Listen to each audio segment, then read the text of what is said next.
Good afternoon, ladies and gentlemen, from Plaistow. This is the Buzz Around Town show, and this is my second show, and hopefully I do better. Hopefully I have a good person here that everybody will really enjoy. I must tell you that this is going to be a good half hour, and today we're going to continue buzzing around town and giving you all the chance to get to know some of the many interesting people that now live right here in Plaistow and make our town a great place to live. Today's guest is one of those people. What makes Gene so interesting, and this is Gene Gaudreau, is he's dynamic and simple. Gene has an open mind and curious, and I think that that's probably, in a nutshell, about Gene. Gene's one of the nicest guys I've met in Plaistow. I've worked with him, I've been with him many times, and I'm honored to have Gene on the show tonight and more or less represent one of the people in Plaistow that has something to talk about and very interesting. Gene Gaudreau, welcome to the show. Thanks, Buzzy. And you're my second guest. Last week I had Marilyn Center, who was just fantastic, and hopefully we can get on with you.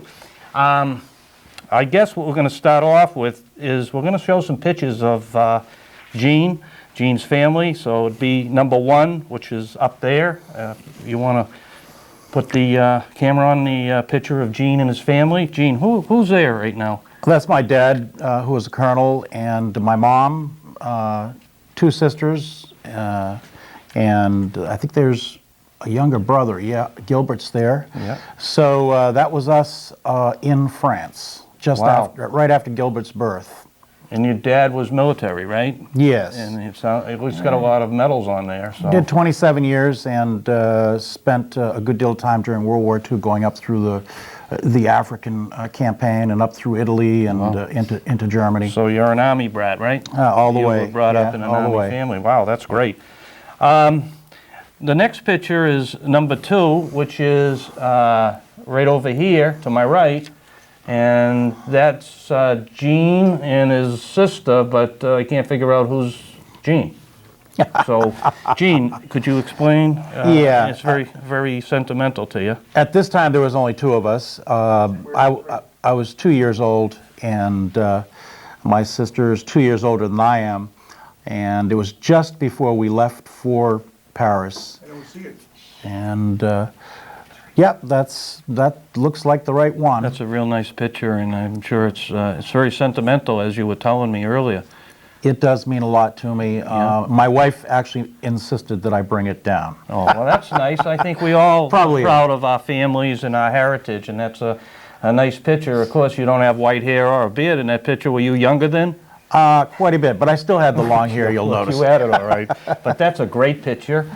And I think we're going to go to number three, which is exciting if you see Gene, and you'll see what he looked like in high school up there. And there's Gene up there. Gene, you want to explain the V on top of your hairdo there?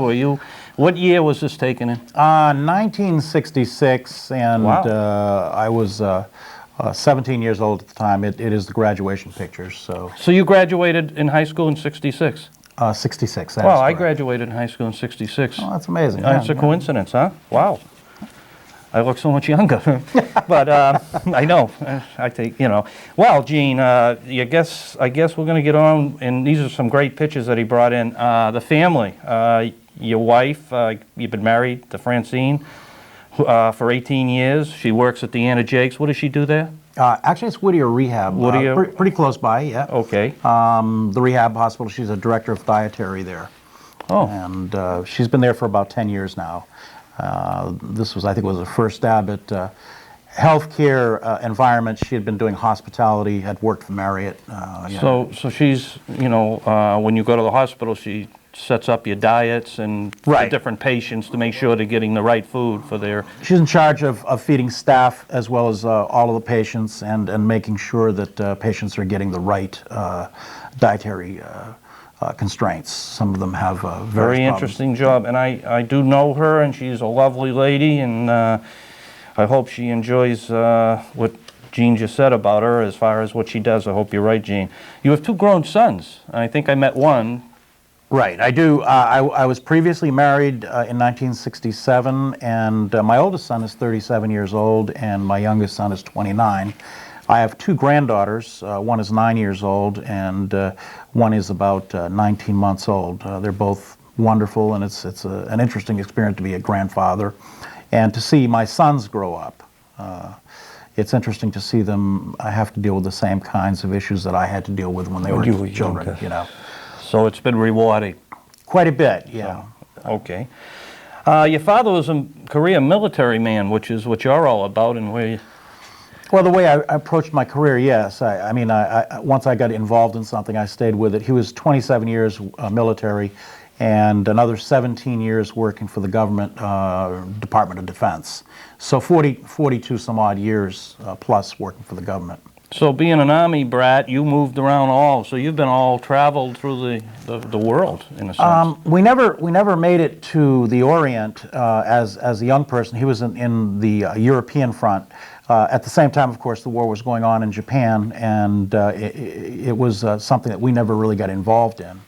But it was quite interesting because ultimately that would be where I would spend a good deal of time traveling on my own. And I started probably in 1988 and continued traveling there extensively. So it was around Europe that you were... Grew up, went to school in France, started at 4 years old, spoke French, only French. I didn't speak English until I was 10 years old. Wow. So. Really? Yep, English was my second language. Boy, that's a surprise. You speak pretty well. Of course, you graduated from high school from Assumption Prep, Worcester, Mass. According to this, you were a baseball player. Yeah, I did some pitching. And you were a pitcher. In football, you were a linebacker, which we all can see. Gene is one big guy. He's very thick, and he looks... I'd pick linebacker. In basketball, you were a forward, so you're a really well-rounded athlete from according to... I did enjoy sports quite a bit, but the team sports, for whatever reason, didn't catch my eye. I was always really interested in individual types of sports.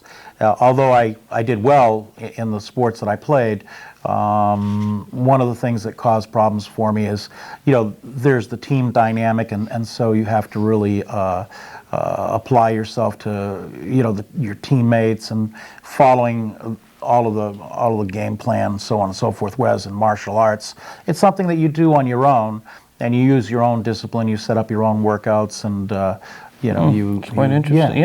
I know what you mean. You were relying on other players, right, on the team, where martial arts was much more individualness. And anytime you want to play, for instance, playing Tai Chi, you can drop whatever you're doing and play. You don't need another 8 guys or 10 guys to go out. You don't need a baseball field, a glove, a ball. Wow. You don't need weather. This transcends all of that and allows you to do it pretty much on your own. So your real love is martial arts? Yeah, from front to back. I started at about 8 years old. 8 years old. That's what I have down here.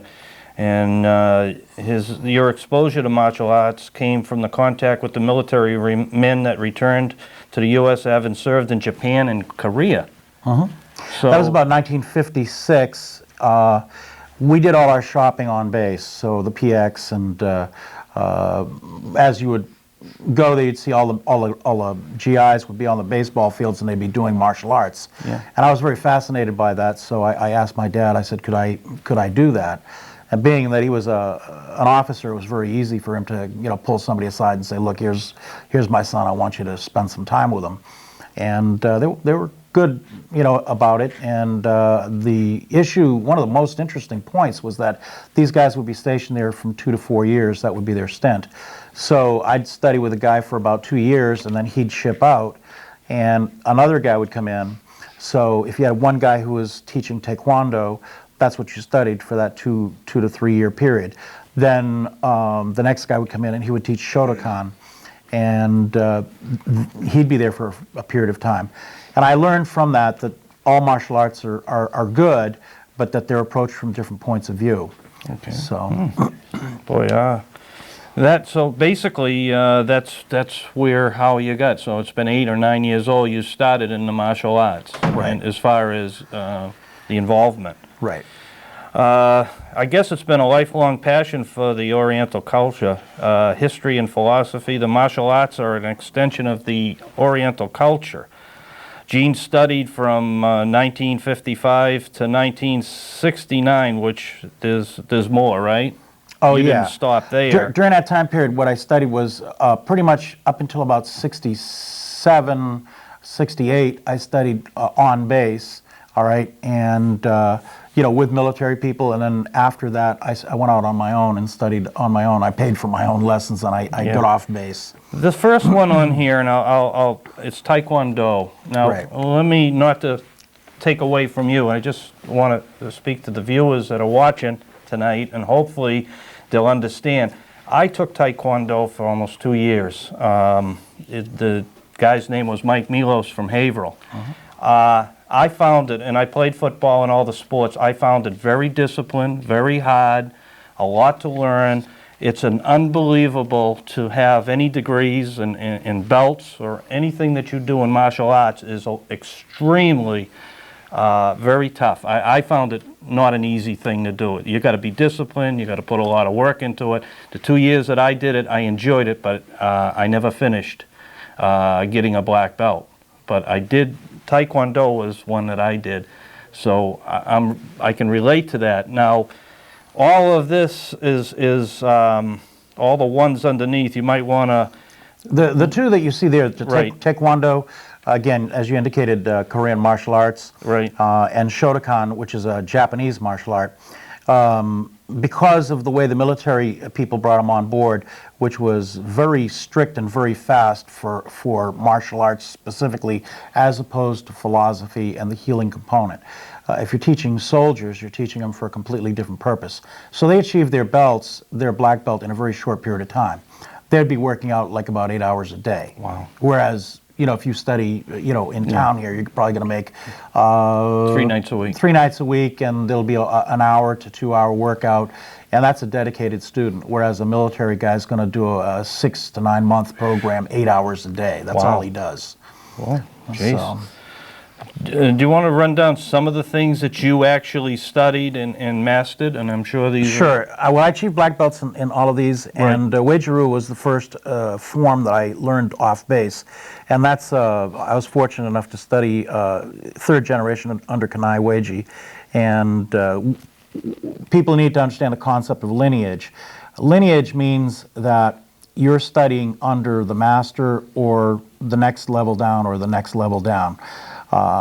So Kanai Weiji taught George Mattson. George Mattson taught Al Ford. Al Ford taught me. And then when Kanai Weiji came to the United States, I met him, and he tested some people. Wow. So, you know, you get to meet, and it's very close. What that means is that the information is pretty accurate. So you've probably all done this drill where, you know, somebody whispers something in somebody's ear, and then they whisper it, and they whisper it. By the time you get to the 10th generation, there's quite of a different spin on the information as it comes back. Yeah, okay, so but if you're close to the original source, you know, there's no spin. It's pretty accurate. Yeah. And so that's why the closer you can get to the source of your information, the the more accurate it's going to be. But Gaudreau is also an Okinawan art form. So you've got 3 different countries of origin: Korea, Japan, and Okinawa. And you studied all. I studied those in roughly that time period, about 14 years. Wow, huh? Just to show the audience or the people out there, we'll show them picture 4, which is to my, I think it's on my right here. And that's Gene in the paper. It says, Senate in the Orient. Now, he can, there's a nice picture of Gene, and apparently it's a great newspaper clip. And there's a lot to be said. Now, this, and just quickly, this picture was taken in the write-up. What was that based on? You went away, didn't you? Yeah, very interesting. I was contacted by a representative of the Plaistow library, and this person knew that I had done quite a bit of traveling, and that I had a number of artifacts that I had purchased and brought back with me. And she asked me if they could borrow the artifacts and set them up at the library as an exhibit, and if I was willing to come down and explain, do a presentation on what those artifacts were. Yeah. At that time, they brought a photographer in and a journalist, and they did an interview and asked a lot of questions. I was a little surprised because I think they popped up on the front page, which was a nice compliment. And it's always interesting when somebody interviews you, and they're interested. They're not just doing their job, but they're genuinely interested, and you can tell by the kinds of questions they're asking that they're fascinated by the subject matter, So that's how that came about. Well, it's a real nice clip there. I didn't read it yet, but I hope to after. But it was certainly nice for you to bring that along. Okay. Excuse me for my. I'll get better as I go along. This could be my last show. Mr. Verge told me they could pull me off the air if I don't get a good rating tonight, and we're trying to. He's a very good guest, and sometimes I fool around a little, and I want to not overly apologize, but as you know, as a selectman, I tend to think things are a little bit silly, and but this isn't. So if I get a little tough on Gene, just be easy on what I'm doing here, so that I don't get pulled off the air. I wouldn't want that, but because I'm new to this, and I think I'll get better once I start, getting used to it. Because you're such a great guest. It says here, focused since 1970. Apparently, you were back into it doing these, and excuse me for this. If anybody out there can read this, some of the stuff in this. I'll just kind of outline it. This is Shaolin Kempo, Tai Chi Chuan, and Wing Chun. And what people might find interesting is that China is the source of all of this information, and from China it's spread to these other countries. So I kind of was backing into it. It was just serendipitous that the military men came back from Japan and Okinawa and Korea. But as I started to study it and become very interested in it, I started to realize that the progenitor, the initial forms, came from China.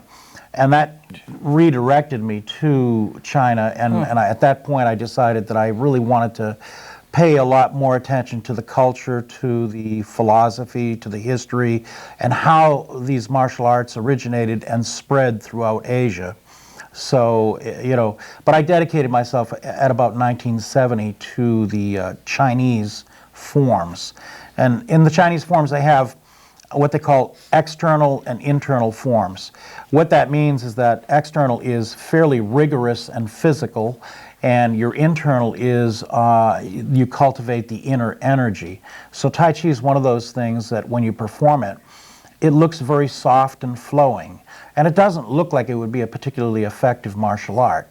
But all of the same movements are present, and the difference is that you focus on your balance, the root, what they call root and center in motion and root in motion, which means you can apply the power. And in doing it slowly, you become much more aware of how your body coordinates. Whereas if you do things very quickly, even if you're a little bit off balance, you can make up for it by just moving quickly. You can't do that when you're moving slowly. You have to do it exactly correctly, and you have to be well-centered.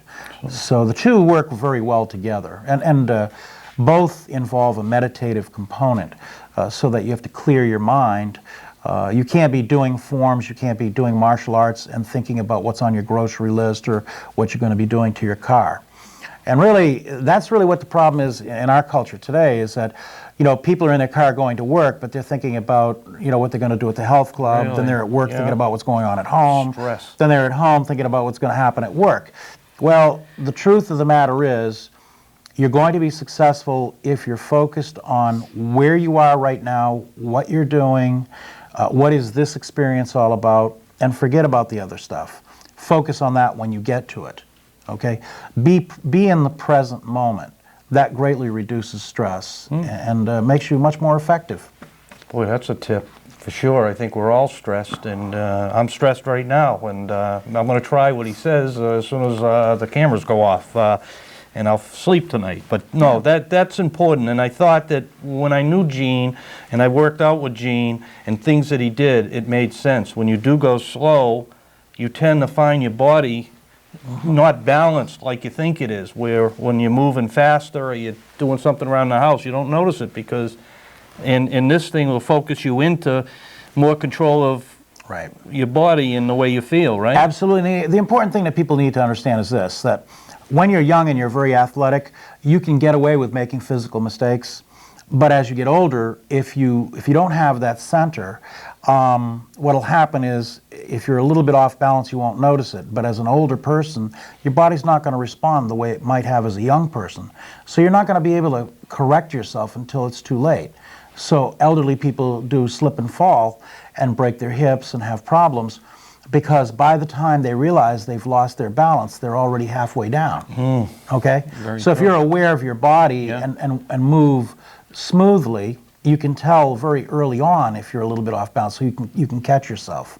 So, so this art is many people do it just for their health, for well-being, and feeling better about themselves. Absolutely. And it really, they can do it in their own house once they learn the methods. So right, and even for a young person, if you stop and think about it, what happens with young people, who are unsure of themselves? If you're lacking in confidence, what's going to happen?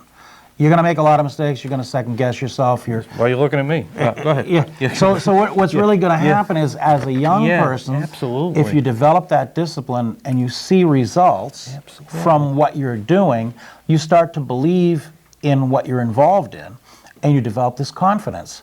As you develop this confidence, you feel so much better about what you're doing in the program you're on. You want to stick with it. You want to expand it. You want to do more of it because it feels good and it works. Wow. Okay? Yeah. If you were failing, you'd lose your confidence. You'd be looking around to try to do something else. So it's the same thing as you get older. If you move with confidence, you're less likely to find yourself doing a slip and fall. You'll be catching yourself earlier. You'll be more aware of your body. Maintaining a strong presence about yourself. Composure. Composure. Composure's a good word to use there. Well, that's very interesting, Gene. I got number 5 on here, and that would be the Chinese art, and I think Gene can explain it, but if the viewers could see it right now, they'll put it on in a second here. That's Gene's head. That's fine art. But yeah, this can you catch that right there? Well, Gene, we did it again, right? I think we'll get there. Yeah, I think. Yeah, we'll get there. you just got to swap. That's all. We don't. There we go. There we go. This is the correct technical term for this is called a tanka. A tonka. Tanka, yeah, and it's sacred art. From the East, from Asia. Yeah. And if you look closely at it, what you're going to see is that there are lines, there are circles. It's composed of circles, and there are many different circles there, and you see how they intersect. Yeah. Each intersection is an opportunity, a transitional opportunity to go into a different direction. Wow. If you look at some of these are sharp angles, and some of them are smooth angles. They just overlap. So it would represent your relationship with different people, how you have these intersecting points. Yeah. It would also represent intersecting points in your own life where critical moments occur, where you have to take a different path. And if you see it, you head into the center there. And as you get into the center, you notice there's more light there, there's more color, more opportunity. But you start by spinning around the center, and that's what life is. And this is a what you say? A typical Chinese art. This one actually came from Nepal. Okay, I was in Kathmandu, Nepal at the time that I purchased this, and one of the things that struck me, and it's very interesting, is on the day that I was traveling, we were actually just outside of Kathmandu. It was a small village, and there along the river. A young child had died, and they were doing a cremation along the river, and so everybody in our group was kind of had hushed tones, and we were noticing it. It brought you into a deeply spiritual mood where you were realizing the loss of the parents and the loss of the family with this young child, and we didn't, we kind of quieted ourselves down, and we were thinking in a much more spiritual way. And along the way, I found this piece of art, and it struck me as a very important intersecting point. So when I look at that piece of art, I think of that young man, I think of their family, I think of myself and my group on that day. So it's a very special piece of art to you. So, yeah. Yes, I it mean, is. yeah, you're very, and I don't know if deep is the word, but you tend to really get into things different than other people that I've known. You know, probably the You most... focus differently. Yeah, there's a spirituality, you know, a Right. spiritual component, and a lot of times people don't get into that. But what you need to understand is there are 4 different levels that we live at, and they're pretty easily understood. One is a physical level, obviously. There's an emotional level. You know, we have feelings about different things, and the next level is the intellectual level, where we figure things out and we implement programs in our lives that are good for us. And then if you stop there, you're going to have a problem. But if you go to the next level, which is spiritual, you're going to start to recognize that there's a depth to life that transcends this experience. And if you can start to move in the direction of transcendence, you suddenly get into that depth that you're talking about. And it's a wonderful place to spend time. And if anybody is off balance, for instance, the ideal balance would be 25% physical, 25% emotional, 25% intellectual, and 25% spiritual. But if you can tell when a person is out of balance and they're over-emotional, you know what I'm saying? Oh, I know if what they're you're out, saying. if they're out of control, Yeah, and it comes at a detriment to all these other levels of your life. If you're out of control emotionally, a lot of times it impinges on your physical health. It creates a lot of stress, not only for you, but for the people around you. So what you want to do is learn how to use your intellect to control your emotions. And work off them 4 fundamentals. Right, exactly. Understand that emotions are very powerful things, but they shouldn't run your life. They should sort of give you clues about how to live your life. You know, you like this, you don't like that, and they might be personal things, so they might not be relevant to other people. But that tells you that if you're in an environment that you don't like, you're not going to be a happy person. Okay, So- let's use that, you know, for instance, if we're talking about a job. If you're doing a job and you don't like your job, how are you going to feel every morning when you get up and you go I to work? don't want to go to work. I'm gonna Correct. feel good. But you have to go to work. We have to make a living. We have to support our families. But if you enjoy your work, Right. you wake up and you're just ready to you're go. feeling Oh, yeah. fantastic, right? Yeah. So making good choices, intelligent choices, putting yourself in places where you're emotionally stable, where they're emotionally stable environments, and you feel good. Right. That's good for your health. Makes you physically feel good. Yes. Makes you fight off all kinds of illnesses much more readily. Are you less susceptible to being, injured or unhealthy in any way? All right. Plus, your emotions are not running your life; they're just sort of a guidepost.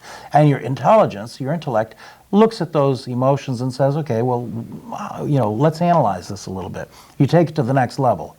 But if you stop at the intellectual level, you can become very egotistical. You can think of yourself as a very intelligent person who's got it all figured out. And then you run into problems because, people don't really appreciate that in you. If you think you're really, the cat's meow, Yes. But I mean, if you have a spirituality to you, then that's the part of you that humbles you, that takes that intellect and says, okay, well, it's good to be an intelligent person, but on the other hand, you want to know that there's something beyond, and that you fit somewhere below that. Okay. So it's being like well-rounded in you can be intelligent, but also humble, and Right. so people enjoy your intelligence. Correct. There's a right way of using it, but the spiritual brings you down to the same level and just, It smooths everything out. Okay, instead of having that intellectual thing that's obnoxious to when we've all been there. You meet people and you have a sense that person doesn't really reach out to you because they're not humble. They really don't reach out. They're kind of looking for a way to use you or to incorporate you into in a usage fashion. Yeah. And that's very uncomfortable. I don't like dealing with people. I think a lot of people don't like dealing with people like that. Absolutely. Yeah, you like dealing with people who reach out to you and they enjoy your company and you enjoy their company. Exactly. But humility and spirituality, that's where that is. When you say he's a nice person, usually you mean he's spiritually got something going on there. So spiritually is a big issue. Sure. To get away from your problems too. I think would so. assume. And just let me toss this out to you, okay? Pleasure is a physical thing. Happiness is a psycho-emotional thing. Joy is a spiritual thing.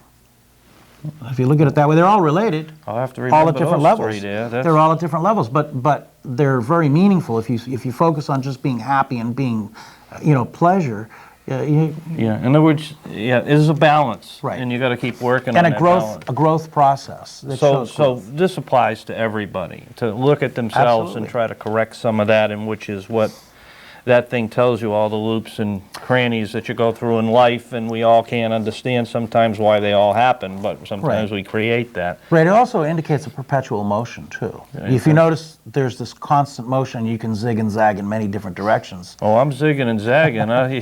Yeah, I think so. I got something down here. Now, not only did you study and do all of this, and it's phenomenal to believe some of the stuff that you're also an instructor. I don't know if anybody knows this. He's very professional, and he is an instructor, and he works with people on their needs and problems, each one different, but some of the stuff works with him, right? Right. You're professional. You were a professional fighter. Now, I've known you for a while, and you've never appeared to me as being. You were a kickboxer. Your record was 21 wins and 5 losses. God, Right. you never went at me or ever seemed to have a problem. One of the most important things that people need to understand is, and I think I can speak for most fighters because I've done that and I've pursued it. You get a lot of your that emotional content, the things that people hold in and that they really get all jammed up with that causes stress. As a fighter in your training routine, you really get all of that out.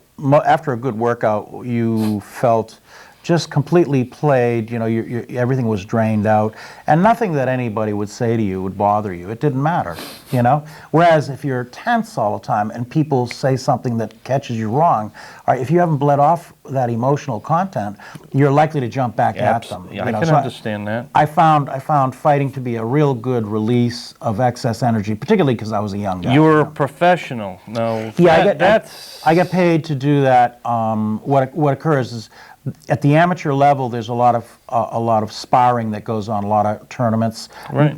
You get trophies. When you get to the professional level, and there wasn't a lot of money involved there. I mean, I was teaching for a living, but you get $300 to win, $100 to lose. But the promoters were making pretty good money because if they were charging $15 a ticket and there was 1,000 people there, they were making a pretty good payday. That's a pretty dangerous sport. Yeah, I mean, I've seen it, and the time I've seen it was very aggressive, and I'm surprised. Again, knowing you, I find, the more I got to know you, I could see you doing it because of the way you've been. But to be a professional boxer, that's quite a thing, and with all your other accolades on here that you've done. Well, the important thing is that one is the application side, and the other is the theory side, and a lot of people don't really see that. When you study martial arts, you're always studying theoretical information. How do you know how it's going to work? You really don't know how it's going to work. I mean, what's going to happen in the studio when you're practicing is not a guarantee that if you ever were accosted in a street situation that it would work that way. Okay, so the only real way of finding out is to take it to the next level where it's just you and the other person in the ring, and the referee's the third man in, but he has no impact on the fight itself. So, you get to actually take that theory and develop it through your workouts and apply it. And it's obviously the other person's trained to do the same thing. So it's a very fair mano a mano, but we both appreciate the fact that we're going to try to the best of our capabilities and our understanding and our training routines to apply what we've learned in an open setting where there are really no rules other than the most, the standard things where you don't try to break joints or injure groin or eyes or throat, spine. But anything, to the front part of the body is a fair target, and it's full contact, which means you don't pull anything back. So you have a lot of fun doing that, right? Yeah. So, yeah, well, gee, that sounds dangerous to me. I don't know. Is that something we could do at home, too? No, I'm just kidding. You traveled in China, according to some information. What's that mean, you traveled in China? Apparently, through 88 to 98, you studied under the Shaolin priest these and were, the, these were some of the I people remember that. Yeah, these were some of the people.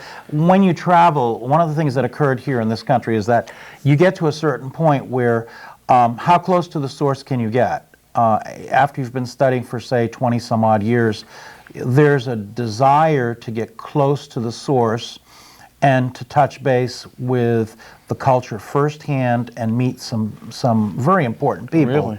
Yeah. For instance, we went to the temple, the temples, and actually went there and interacted with the people there, with the priests. And they're very holistic in the way they do things. They practice traditional Chinese medicine. They do martial arts. They do all forms of art. All forms of, intellectual pursuits like writing, poetry, and of course they live a fairly cloistered life. They're not married, and it's similar to being in a monastery here. But they're very, well-rounded. Yeah. So we got a chance to visit the temple and spend time with them. So how long were you there? I've probably spent, in the 5 times I've been there, I've probably been there probably close to a total of 6 months. All right, but the interesting thing is that when you're studying there, it's not like you walk over there and you've never studied before. You're not starting out as a beginner. So when you jump in, they do an assessment right away of what your skills are, and then they teach you at the level you're at and bring you to the next level. Okay, they test you, and they put you in some pretty interesting situations to see how you're going to respond. And if you respond appropriately, then they give you the next kernel of information. So, wow, that's pretty heavy as far as I'm concerned. I can't imagine being 6 months over to, and that's all you did was study and learn their culture and where this all started. So you felt Right. all these years you learned this, Right. all this, all the arts, Right. but you actually went and seen They what also this was all about. They do also healing. We spent a lot of time. Healing, yeah. They was, Yeah, we spent a lot of time. See, in the way they approach it there is the person, if you would think in terms of doing damage, okay, you must also think in terms of being able to repair the damage. Okay, and it doesn't matter what kind of work you're in. Let's say, for instance, you're working with your car, and you make a mistake on the car, and you recognize the mistake, so you correct it. right. That's exactly what happens in here. During the time that I studied, I frequently saw some injuries, and I learned how to heal those injuries right then and there. We were always encouraged to pair off. So you had a buddy, and you'd push each other pretty hard, and sometimes injuries would occur, but you'd always help each other and do the healing routines that they taught you. And it was pretty significant stuff. Acupuncture, acupressure. Yeah, I got acupuncture. Qigong, You got- Tuina. You know how to do acupuncture? Yes, yeah. There are over 1,300 points on your body, and these are things that they teach you. 1,300 points Right. that you can actually put a needle in on your body that has a certain... People misunderstand the concept of acupuncture, and here in the West they still haven't really gotten past the point of medicine being materially based. So for instance, our medicine here is based on pharmaceutical products which affect your chemistry, or surgical protocols which are very invasive. Okay? In the East, it's not based on those types of interventions. It's more energetic. Yeah. Okay, so what they're looking at is you have a problem, not what is the symptom, but what is the source of the problem. So when you treat a symptom, it's only the most obvious thing that you're going to do. But if you don't treat the source, that symptom's going to come back as soon as you stop taking your meds. Okay, so if you can, get to the source of the problem, then you don't have to, take that medication. So in China and all that, they don't need they're not medically inclined to head to the doctors. It's very interesting. All self-healing first. Yeah, well, what we have is 2 levels of medicine. One is called intervention-based. That's what we practice here. What does that mean? Intervention medicine means that there's something wrong with you and you can't fix it yourself, so you have to go see a doctor, right? Yeah. Now, if over there they practice what they call preventative medicine. So you would go into the park, and you'd probably, get together with a group of people practicing Tai Chi, and the master there he can feel your energy, and he can tell what some of the issues are that might be bothering you, and he'll actually start to give you certain types of exercises that are going to counter, those symptoms by your own movement. And after a good workout, remember what I said about having a lot of pent-up stress, and after a good workout, it's all dissipated, okay? That's what happens over there. So you dissipate the stress instead of having it continue to build up. Which causes the problems. And which exacerbates the problem. See, over here, people say, well, I'm not that bad yet, I don't have to see the doctor. But they just keep doing what they're doing and getting worse. So eventually you're going to end up in, seeing the doctor. So when you come see me, for instance, what I'm going to do is I'm going to treat you on 2 levels. I'm going to say, okay, well, what are the immediate symptoms? Let's see if we can address those. And I want you to practice breathing.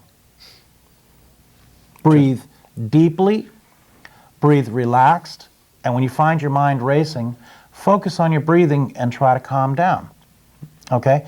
As opposed to, I'll give you a perfect for instance.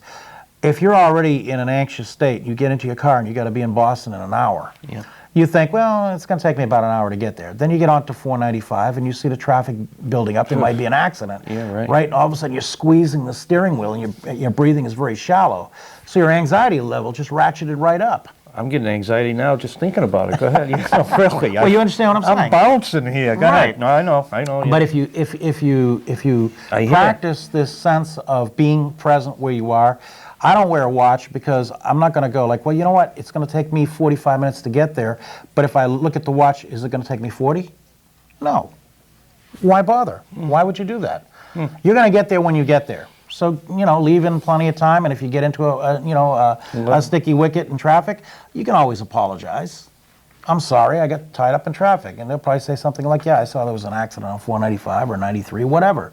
All right, but we tend to create way too much stress for ourselves and the people around us. You don't want to do that. If you can connect with a person and reduce some of their stress, they walk away feeling really good. And they say, gee, I'm glad I ran into you. Yeah, I hear what you're saying. Exactly. You've got that effect. Well, if you see people, you have people, I'm sure that when you see those people, you enjoy their company. Yep. And they reduce your stress. Now, you also know you see people that increase your stress. All right? And, you've all heard the saying, I'll see you later, not if I see you first. Right? Yeah. A lot of times that's the way we think here. Yeah. You see, I don't want to see this person, I don't want to see that person, or you see a particular person, and whenever you see them, all they do is dump on you. They're giving you all of their problems, as if you didn't have enough of your own, right? You really want to cultivate relationships with people who are going to make you feel good. Good about yourself, and good about your interaction with people in general. Absolutely. Boy, I'll tell you, that is a real special thought there, and I think it's probably very deep, but it isn't. It's pretty common sense in how you feel, and just going along with that, and that's what you do special. But you're into acupuncture and healing, so acupuncture needles, conductor of energy. Yeah, you don't really need needles. Again, I know there's people going to say, what is he talking about? They think you need the needle. The needle is the conductor of energy, but I can actually take any one of these points, and just by applying pressure, my energy is going into you at that point. Okay, so if there's a blockage, we're doubling your energy going through there. There's your energy plus my energy, okay, going in at that point. Wow. All right, and that is, runs right along a collateral, a channel, a meridian, and the energy flows through your body. You can, get that energy flowing again. So that ain't necessarily a needle, it's people key think, points. Yeah, right. People think, see, when you inject the needle, if you inject the needle and you twirl the needle, all right, it's my energy going through the needle. But as soon as I pull my hand away, the energy is no longer going through the needle. It's just a residual, what I put in there, okay? But it's my energy. And in this culture, people don't understand that. Yeah. That when you meet that person we were just talking about whose energy is good and you feel good, what do you think just happened there? You moved the energy. Right. You just took on some of that person's energy. They're a very positive person.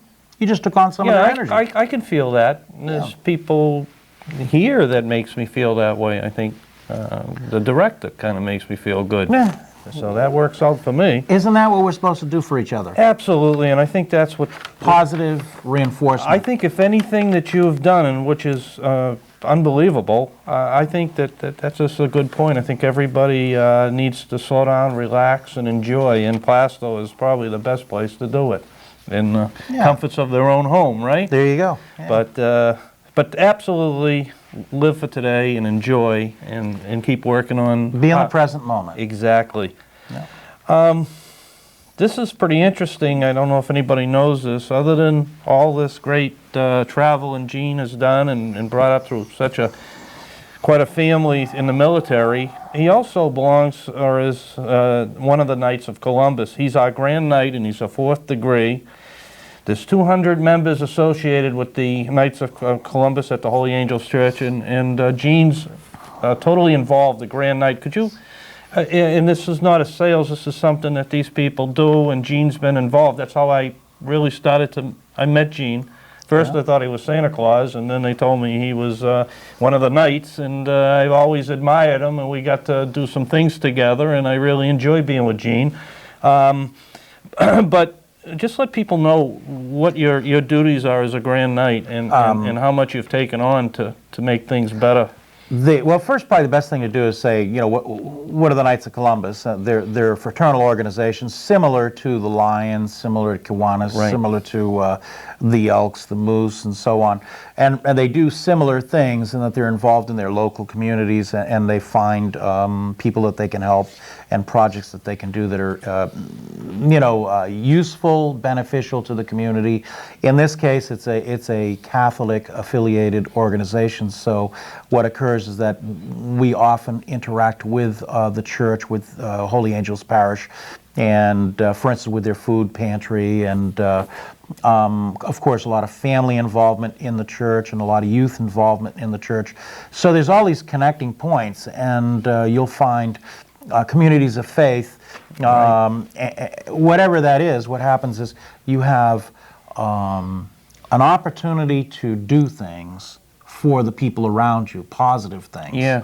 And as Grand Knight, you really sort of have a finger in everything, but you can't get bogged down in the details. You have to make sure good people are in key places. Getting good people to make everything work. Get good people involved and encourage people to do their best. And that's interesting too. One of the things that I noticed, you know, about myself is that I seem to get more gratification and feelings by helping people than I do helping myself or doing something special for myself or buying something. For some reason, whether every day there's always something comes up that I do special, whether it's stop the car, help somebody with a flat tire or something, it just makes me feel real good. It's something about, and of course being with the Knights, there's so many sad cases that come across. You got people helping people, right, and you do the work, and these senior citizens, they come out and they're praising you, and for some reason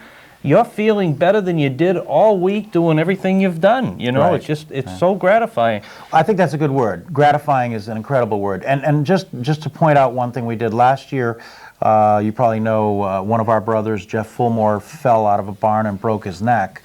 He was temporarily quadriplegic, and we ran a golf tournament, and we were able to raise $10,000, cut a check for $10,000 to help his family.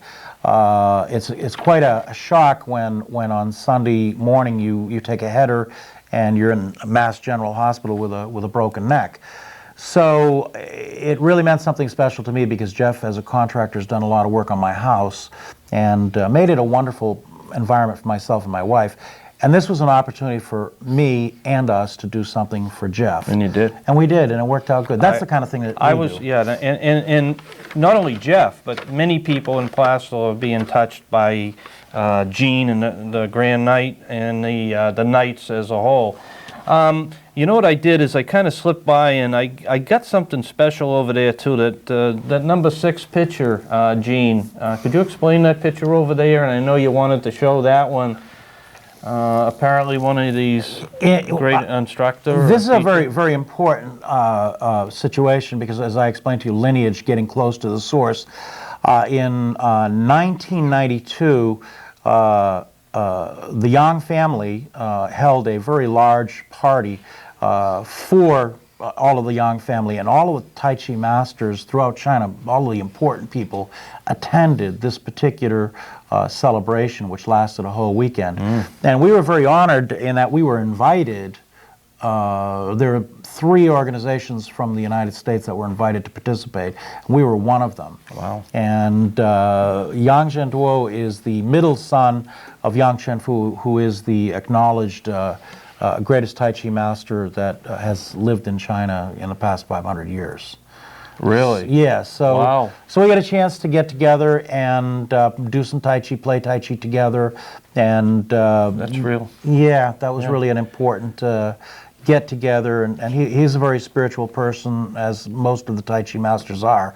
And he said something which was really interesting to me. He said, remember that no matter where you go, I'm always with you in Tai Chi spirit, which transcends time and space.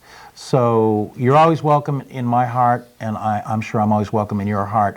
And I want you to remember this, celebration whenever, you think of me, I'll be thinking of you. Wow. So there's a connection. Yeah, I guess so. Yeah, there's that connection. I didn't realize there was so much to it, and just talking to you, I've learned some new things, and apparently, I guess with all your years of experience here, doing this and being, now you're a how many degree belt? You were 8th degree black belt degree. in Shaolin Kempo. Okay. Well, I think we're running out of some time here. I see I could thank Gene Gaudreau for being here, and hopefully if anybody has any questions, he is in the phone book, and any questions as far as arts and what would be the best place to go, you can get in touch with Gene. And Gene's one of our townspeople. He's much involved. You'll probably see him around now. He's pretty noticeable. I could have said some things, but I guess he said a lot about what he had to do. The next show is going to be another resident that grew up in Plaistow and went to Pollard School in Timberlane. She is now an angel for the elderly. And in our community, she is making a difference, and she will be on the next show, and she'll be recognized like Jean in Maryland Center, and I'm very proud to be here and to represent Plaistow and the people in Plaistow. You won't meet a better person than Gene Gaudreau, and I thank you, Gene, Thanks for having me, being Buzz. here, and it was I really interesting. appreciate it. Thank you. Good night.